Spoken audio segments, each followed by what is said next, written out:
చరిత్రలో ఎప్పుడు జరగని విధంగా ఇవన్నీ లెక్కలు తీసి ఊరికి ఆశామాషిగా కాంగ్రెస్ వాళ్ళు టీడీపీలు చెప్పినట్టు కాదు. దళితుల అభివృద్ధి కోసం వచ్చే 5 ఏళ్లలో 50,000 కోట్ల రూపాయలు ఖర్చు చేయబోతా ఉన్నారు. 50,000 కోట్లు. ఇది కేసీఆర్ మాట. 50,000 కోట్ల రూపాయలు దళితుల కోసం ఖర్చు చేస్తాం. ఇప్పుడున్న ఇటువంటి బంగారు తెలంగాణ కోసమే మా పోరాటం తప్ప ఎవరు వ్యక్తిగత స్వార్థం కోసం కాదు. నేను ఫైనల్ చెప్పే ఒకే మాట, తెలంగాణ రాష్ట్రానికి తొలి ముఖ్యమంత్రి దళిత నాయకుడే.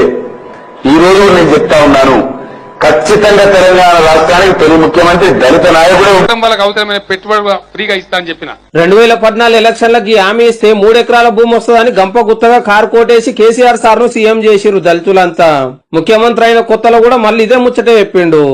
1 లక్ష దళిత కుటుంబాలకు ఈ రాబోయే 4 ఏళ్లలో ఖచ్చితంగా 3 ఎకరాల భూమి పంపిణీ చేయాలని చెప్పి ఇక 5 ఏళ్ల కిందట అసెంబ్లీలో మొత్తమే లేని వాళ్ళకి 3 ఎకరాలు కొనమనం. ఇప్పుడు ఎకరం ఉన్న వాళ్ళకి 2 ఎకరాలు కొనమంటాం, 2 ఉన్న వాళ్ళకి 3 చేయమంటాం. ఎన్ని అప్లికేషన్లు మీకు తెచ్చి ఇచ్చినా మేము ఇవ్వడానికి సిద్ధంగా ఉన్నాం. దగ్గర 2 లక్షల మంది దరఖాస్తులు పెట్టుకుంటే సర్కారు వాళ్ళు ఇచ్చింది ఉత్త 5,000 కుటుంబాలకే. అది కూడా ప్రతిపక్షాలు ప్రశ్నించంగా దళిత సంఘాలు ఎన్నో మాట్లాడగంగా. రెండో పారి కూడా ముఖ్యమంత్రి అయిండు గాని భూములు వంచే కార్యం ముంగటికి రాలేదు. ఇక ఇప్పుడేమంటున్నాడంటే భవిష్యత్తులో భూములు పంచబోతామని చెప్తాను. లేదా అధ్యక్ష, పట్టి సంచికాలు కొట్టారు కదా అని ఉంటాయి కదా పంచి గదనట్టు పంచనికే భూమి లేదట, ఏ రొట్టెల తన కొని ఇద్దామంటే పైసలు లేవట.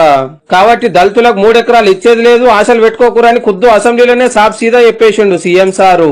బరాబర్ భూమి ఇస్తామని అప్పుడెంత గట్టిగా చెప్పిండో ఇయ్యమని ఇప్పుడు కూడా గంతే గట్టిగా చెప్పిండు. 7 అంతరాల సచివాలయం కట్టుకోనిక పైసలుంటాయి, 20 అంతరాల పోలీస్ టవర్ కట్టనిక పైసలుంటాయి, నియోజకవర్గానికి క్యాంప్ ఆఫీస్ కట్టుకోనిక భూములుంటాయి, ఎమ్మెల్యే క్వార్టర్స్ కట్టనిక పైసలుంటాయి. కానీ దళితులకి ఇయనిక భూమి ఉండదు, దళితులకు భూమి కొనియనిక పైసలుండయి. ముద్దుగున్నది పోండ్రి. భూమి లేదో పంచుతామని మేము ఇంతకుముందు చెప్పిన పార్టీలు చెప్పినట్టు అబద్దాలు చెప్పాం అధ్యక్ష. ఓట్లప్పుడు చెప్పి ఓట్ల తర్వాత ఇంకోటి చెప్పి ఆ అలవాటు మా పార్టీకి లేదు. కొంతమంది తెలివితక్కువ ఆడికెళ్ళి ఇస్తావు కేసీఆర్ అన్నారు. ఆడికెళ్ళి ఇస్తావు మనసు ఉంటే కూడా భవిష్యత్తులో కూడా 100%. నేను ఒకటే మాట మనం చేస్తా ఉన్నా అధ్యక్ష, వర్గీకరణ పోరాటం ఈ మందకృష్ణ మాదిగతోని కాదు. ఆయన పని అయిపోయింది. ఎందుకంటే ఇప్పుడు ప్రత్యక్షంగా ఈ రోజు కేంద్ర ప్రభుత్వంలో ఉన్న మంత్రి అతావలే గారు కావచ్చు, ఇంకో మంత్రి కావచ్చు, 10 క్వశ్చన్లకు ఆన్సర్ కింద పార్లమెంట్ లో చెప్పినారు, మేము చెయ్యం, వర్గీకరణ చేయమని. హైదరాబాద్కు వచ్చి చెప్పినాడు ఆయన రామదాస్ అతావలే గారు, మేము చెయ్యమని చెప్పి. కానీ నర్వస్ అయితే మా అధ్యక్ష ఊకుంటామా? తెలంగాణ కోసం బయలుదేరినాడు, చాలా అవమానం చేసినాడు.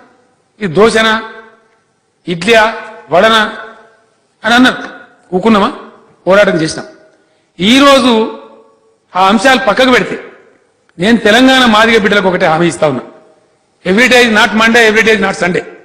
మీ దినం కూడా వస్తుంది, మీ ఎంబడ కేసీఆర్ ఉంటాడు, ఖచ్చితంగా ఈ రాష్ట్రం ఉంటుంది. 100% ఆ వర్గీకరణను నేను సాధించి చూపిస్తా. ఖచ్చితంగా నేను మీకు నాయకత్వం వహిస్తా. నాకు వదిలిపెట్టండి, ఇక్కడ అనవసరమైనటువంటి రభస చేయకండి, నేను సాధించి చూపిస్తా.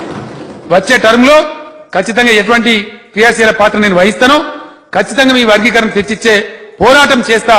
నేను మీకు హామీ ఇస్తా ఉన్నా. ఎవరెవరో చెప్తే వాళ్ళ ఎంబడిపడి అనవసరంగా బదాల మీద పడి మీ భవిష్యత్తు ఖరాబ్ చేసుకోకండి. మాదిగ విద్యార్థులకు, మాదిగ యువకులకు, మాదిగ ప్రజలకు ముఖ్యమంత్రి నేను హామీ ఇస్తా ఉన్నా. తప్పకుండా మీ విషయంలో సంపూర్ణమైన పోరాటం ఈ ప్రభుత్వం చేస్తుంది.